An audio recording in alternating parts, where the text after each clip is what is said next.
Thank you so much. Really appreciate it. Always lovely to be here with you all, and thank you, Mark.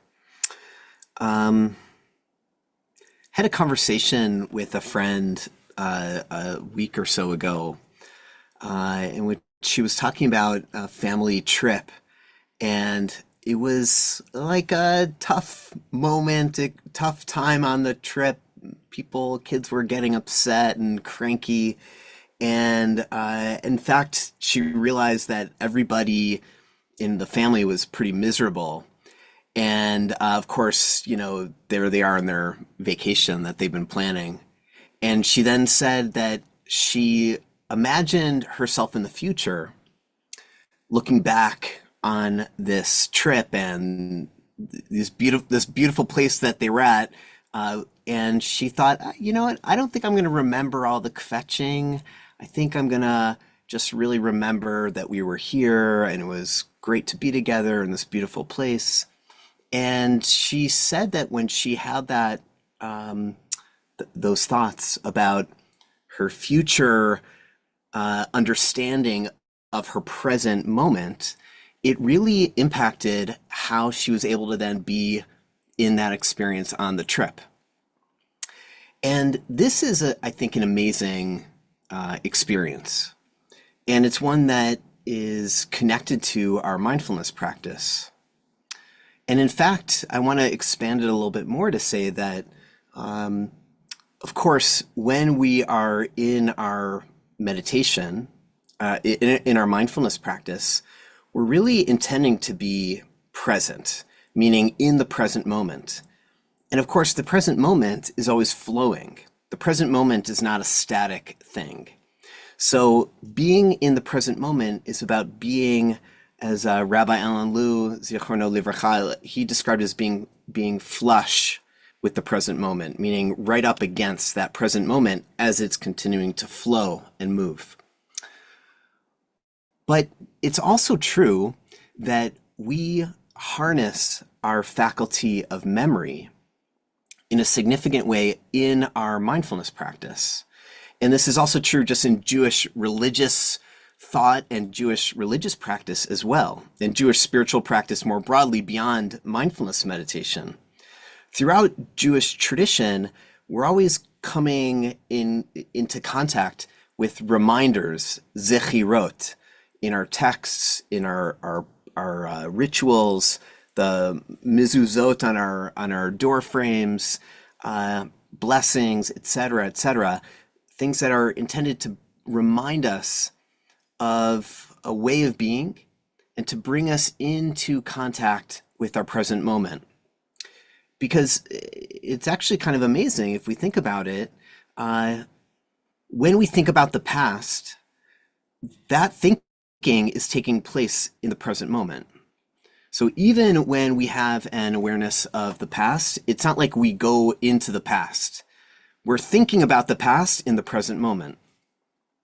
And in Jewish thought and in mindfulness practice, we harness memory to help us remember to return back to the present moment. And it reminds us of a way of being in the present moment. We often don't pay attention to the ways in which we also have a similar phenomenon with how we relate to the future. Harry, could you please share the source? This is a source sheet. You can share it on the screen, or you can click on the link and find it later. If you want to just listen and not look at the screen, that's totally fine. I'll talk us through it, and you'll have access to this document. But I put at the top of the sheet this wonderful English word that is new for me, which is prospection. And it is the term that is used in psychology and neuroscience to describe towards the future, the faculty that we think of as memory vis-a-vis the past. So prospection is like memory, but for the future, meaning an anticipation or an imagining of the future. And we experience this all the time, whether we're aware of it or not. All the time, we're thinking about the future and imagining how things may go. Just like with remembrance of the past, and when we harness memory as zechira, as a kind of mindful remembrance, so too with the future, with prospection, I think there's a way we can really have a mindful use, a mindful application of how we relate to the future, which is intended actually to point back to the present. It's not about the future in this case. Just like when we remember the past, we're remembering in the present, and it impacts how we're in the present. Prospection is about how we're relating to the future for the sake of influencing how we're present. In Hebrew, there are a few terms that can be used, but the one that I'm really connecting with this is actually the term chazon, which is usually translated as vision. And it really comes up in the context of the prophets. And when it's describing the chazon, the vision of Isaiah, for example, it's a vision of the future that is intended to impact how people are living in the present moment. And so what I would like to do today, and you can see here on the sheet, just very briefly, just want to show this a beautiful sequence, and then I want to lead this into instructions for practice. But here in this week's Parsha, Parshat Bo, we have a sequence in Exodus, starting in Exodus 13, verse 3, that starts with harnessing memory, and then really focuses and shines a light on the present moment in the next verse. And then in the third verse, orients us towards the future. And there are other examples of this in the biblical text, but it's such a great example here. So the first verse, verse 3, Vayomer Moshe el ha'am zachor et hayom hazeh asher yatzatem mitzrayim mibeit avadim. Moses said to the people, remember this day on which you went free from Egypt, the house of bondage, how God freed you with a mighty hand. And this is actually a passage that is found in traditional morning prayers. We cite this passage as a reminder of the exodus from Egypt. So we're really harnessing memory to bring us into the present. And then the next verse, Hayom, today, Atem yotzim bechodesh haviv. This very day, right now, you go free. So the experience of becoming free happens in the present moment. Then in the next verse, V'haya ki yiviacha Hashem el eretz hakanani, and then the verse continues, so when God has brought you into the land of the Canaanites, you shall observe in this month the following practice. Here, we see God instructing Moses to instruct the people to be thinking about the future, and that in the future, when you're in this different place, when you're in the land of Israel, you will have this practice. And the text continues, and there are actually three great examples in this parsha. I won't go into them now. You could see another one on the bottom of the page, but in which the narrative and Moses and really God are harnessing prospection for the purpose of bringing people into a different experience of consciousness now. When I consider now, in this moment, and this is what I'd like to invite us to do in our practice today.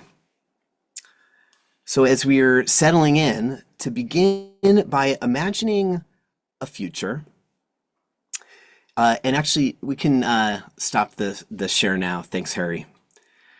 So imagine some years in the future, you are sitting with a loved one, a friend, family member, whoever. Could be somebody imaginary that you don't even know at this point, but a loved one. And imagine that you're looking at a photograph of you sitting exactly where you are right now, sitting by your screen or wherever you find yourself. And so imagine in this future that your friend and you are looking at this picture of right now and taking our cue from the text, the friend says, "Oh, wow, look at that. January 22nd, 2026. Oh, so long ago. Uh, Look at that, how sweet you looked. Look at that moment. What was that like?" And then imagine you say to your friend, like, "Oh, this is a sweet moment in the midst of my life with all this stuff going on. I just came into contact with this present moment and I really savored it." And we could imagine that in the future, we'll know things about our lives right now that obviously we don't know.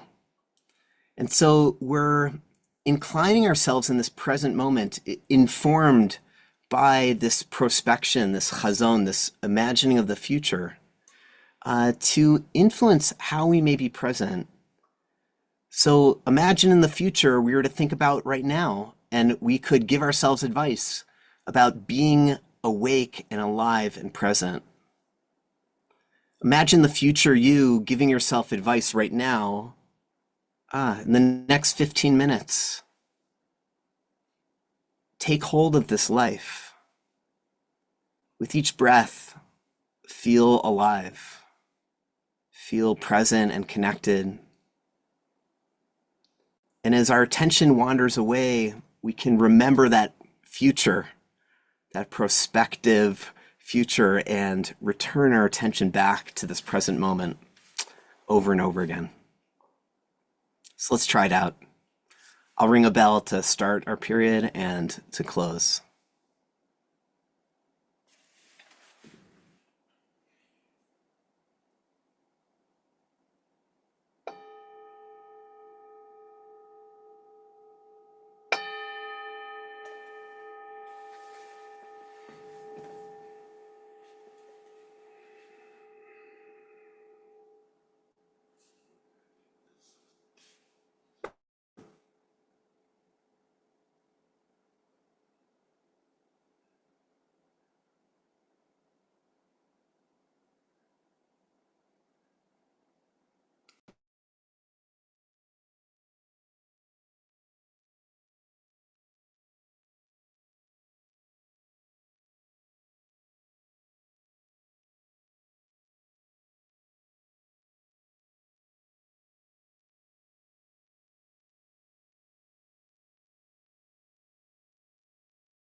Thank you.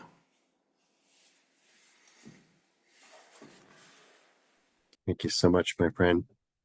It's beautiful practice. And let's seal the practice as we do each day. For those of you who are in mourning, we're observing a yard site, or for whom it's the custom to join in the mourner's Kaddish. You can put the name or names of those who are honoring in the chat now or after you recite Kaddish. And if you're not reciting Kaddish, it's an opportunity to create a minyan of support and compassion and comfort for those who are. So please stay present for a few minutes. And if you're joining me for the Kaddish, please rise in body or in spirit, and you can unmute at this time. Yitgadal, Gadali, Shemei Rabbah, Gadash, Merabah, Yamad, Yivrak, Yaman, Yavrak, Yirutei, Yiruteh, Yamichma, Yavlech, V'chutei, Bechuteh, V'chayechon, Vayachon, Uvayachon, V'yet Echol Beit V'chol Beit Yisrael, Israel, Agala, V'zman Hagala, Karev. Vizman Karev, Amen. Amen. Yehi Shmei Rabba Shmei Rabba Lavorach, Lavorach, Olam, Olam, Olam, Yamayim, Barach, Barach, V'yishtabach, V'yishtabach, V'yitpa'ar, Ba'ar, V'yitramam, V'yitramam, V'yitnaseh, V'yitnaseh, V'yitadar, V'yitadar, V'yitalev, V'yitalev, Shemenu V'yitalev, Kushav. Shabru, Ela Kol Ela, Birchata Kobrachata, V'Shirata V'Shirata, V'Chata V'Nechanata V'Chata, V'Nechanata, Amiran Amiram, V'Amar V'Yama, V'Yamru.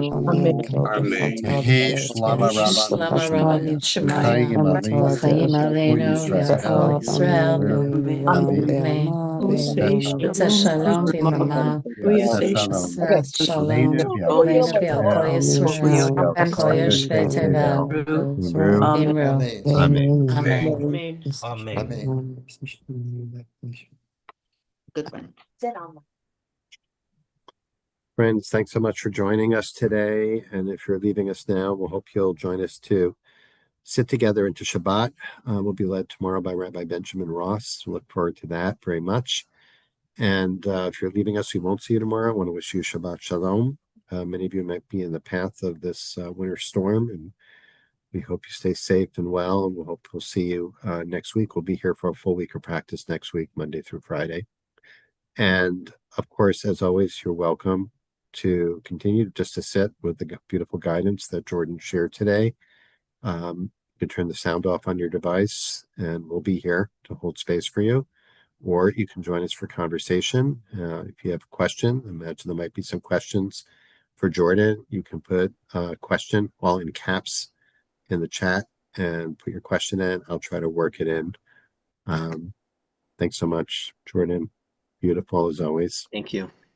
I think it's a little bit, it's a little complicated. So I felt like it would be worth kind of restating the essence of the teaching and then talking a little bit about applying it in practice. And what I got was that we first of all, we're in this timeline of history, or our personal history, which has past, present, and future. And the mind goes, back and forth across that spectrum. And that the practice would, of when we notice when we're noticing the past, we are remembering to bring our attention back to the present. So in some sense, the present gets integrated and the past gets integrated into the present. When we notice ourselves thinking about the future, we're noticing the future and noticing, oh, I wonder what this will look like one day, when I look back on it, right? There too, it's bringing, in a sense, it's kind of noticing that thought about the future and integrating it back into the present.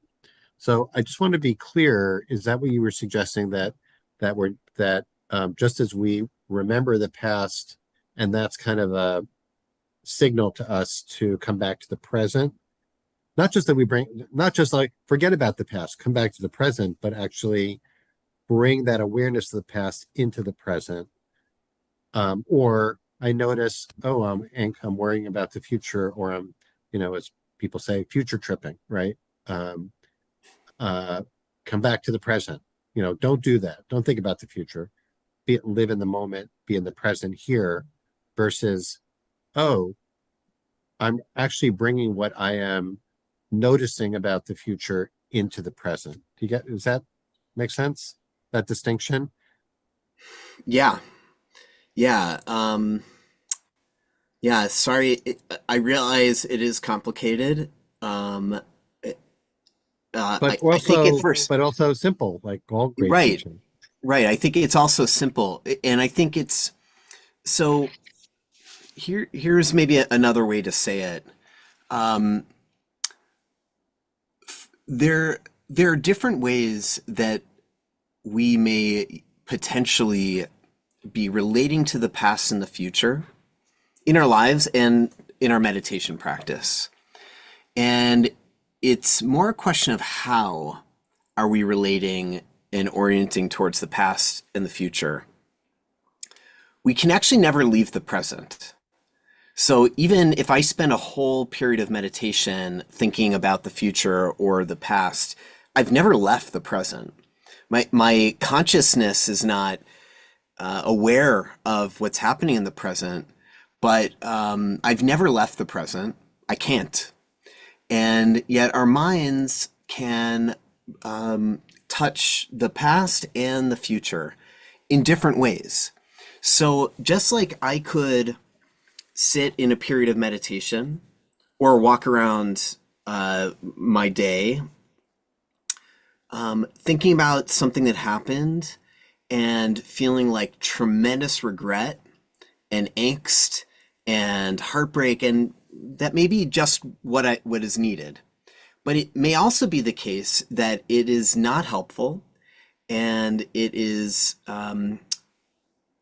negatively impacting my capacity to be present and acting with love and kindness and even to reconcile from the circumstance from the past.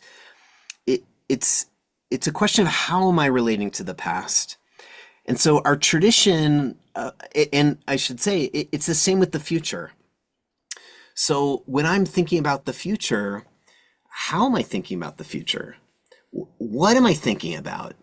And so sometimes things come up in our minds all the time. We're anticipating that meeting later in the day, or whatever it may be in the future. That's just what the mind does. Mm-hmm. What I'm saying in terms of our practice is that we can be intentional about how we are using our relation to the future and the past for the sake of influencing the present. Mm. And this is something that I think it's really like deeply baked into Jewish religious life and practice. Right. We're trying to harness those faculties of memory and prospection. Usually we don't think about the prospection part. We think about the memory part. How am I using memory to impact how I'm living today?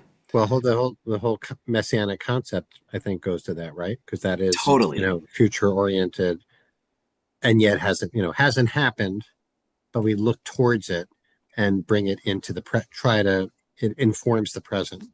Right. Totally. And I see Lauren's comment in the chat. I've dread about the future. Yeah, me too.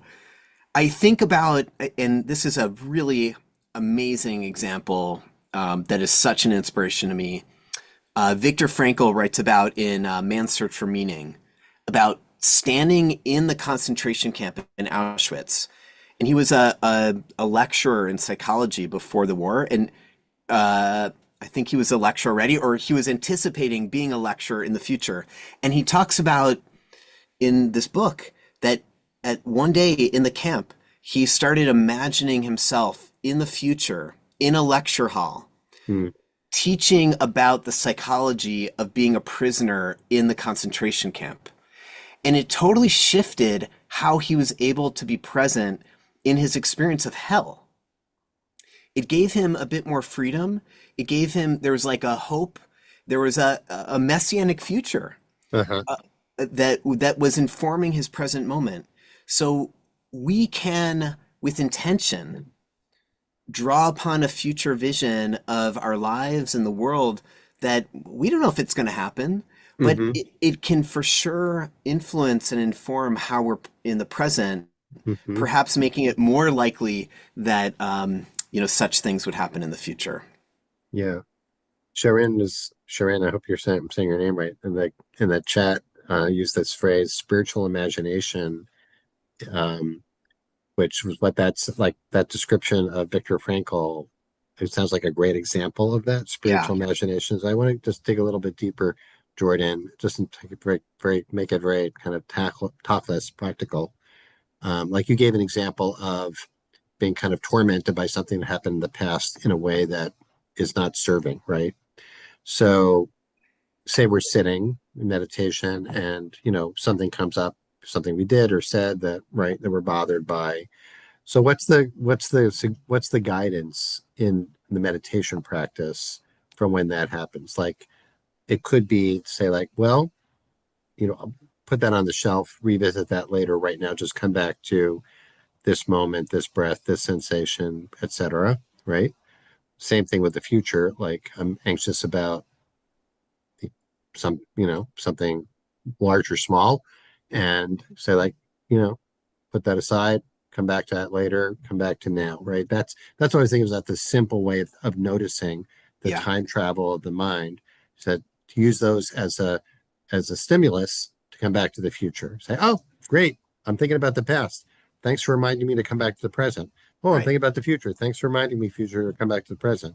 But you're suggesting something different, right? Which is that the content of where our mind goes can inform that. And the example from the Parsha is Moses talking about Yetziat Mitzrayim, the Exodus from Egypt, in that way. It happens in the past, it's happening in the present, and in some ways, it's going to inform the future, or the way we tell it in the future is going Yeah. to inform how we're living it right now.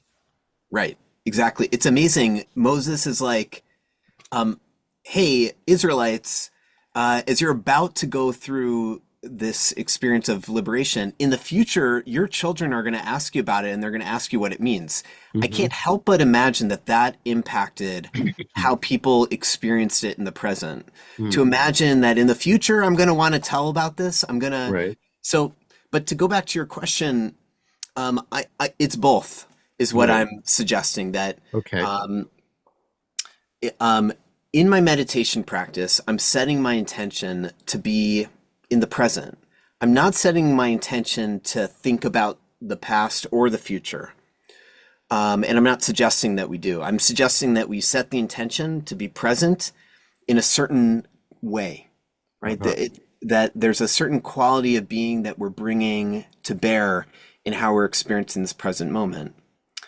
I'm also suggesting, and I'm taking my cue from Jewish tradition, Mm-hmm. that we can also be um, marinating our hearts and our minds in the marinade of goodness and blessing related to the past and also vis-a-vis the future.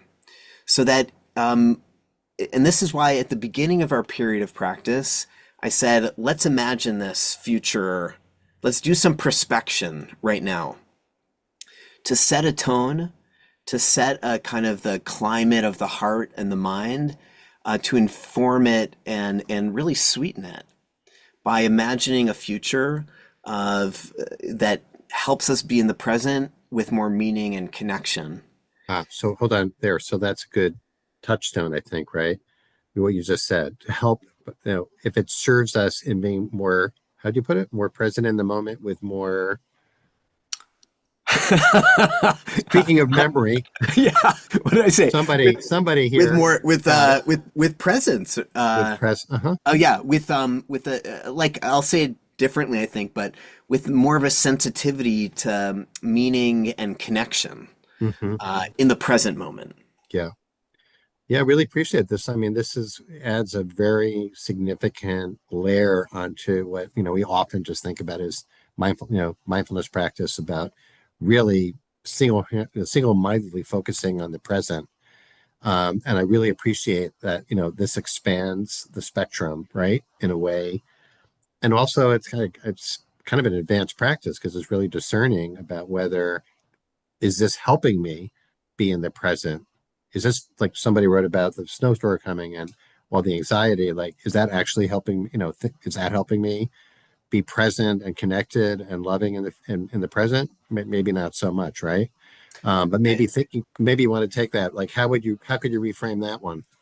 Yeah, I love that because maybe it's also imagining the beautiful blue sky and warmth that will follow the storm at some point in the future. Hmm. And speaking from somebody living in Toronto right now, like it does feel like a messianic future to imagine the springtime Yeah. even. Yeah. But so it's intentionally sweetening our minds and hearts in Yeah. terms of how we're relating to the future and the past, and then returning back to the present. Hmm. Which, of course, it's not saying, oh, don't plan appropriately for the coming of the storm. Hmm. Like, yeah, go get your groceries before the storm. But to be sitting here in a period of meditation and to be filled with anxiety about the storm, it's not going to prepare us better. It's not. Yeah. So, it's not an all or nothing, and we're not saying Right. never think about the future, but it's like, how am I orienting myself towards the future? And Right. can I actively train in cultivating a relationship with the future and the past that is uplifting my heart? Hmm. Because God knows I need it in the present. Hmm. So it's really about like, yeah, how do we relate to the past and the future in the present moment of our practice? Yeah. Uh, Really appreciating this. I appreciate a lot of beautiful observations in the chat as well. I just want to end with this, Jordan, since we're heading into Shabbat soon. Um, is that if we think about this Jewish mindfulness meditation practice as a kind of Shabbat, as cultivating a Shabbat consciousness, is very much of a piece of this because we live, as we started at the beginning, like we live in the timeline of history, past, present, future. That's linear, but on Shabbat, that's out the window. We're in eternity, where past, present, and future all merge into one, and the present moment is like our portal into eternity. So, like when people are writing in the chat. Um, the present moment contains the past and the future, which is another way of describing the practice that you offered today, yeah, which really feels like very Shabbat oriented kind of practice. So, all right, we're at time. love that. Big treat, Jordan. Thank you so much. Always great to have your teaching and contribution here, and always great to be able to see you as the George Washington of the daily sit, you might say. So we salute you, It's an and honor. It's an yeah, honor. yeah, and and it's a heavy responsibility too, Jordan. So you Thank carry it you. well. Thank Okay, you. all right. All right, Harry, thank you, and each of you. Hope to see you tomorrow to sit with Rabbi Benjamin Ross. Everyone, take good care Thanks, and many everybody. blessings. Be well.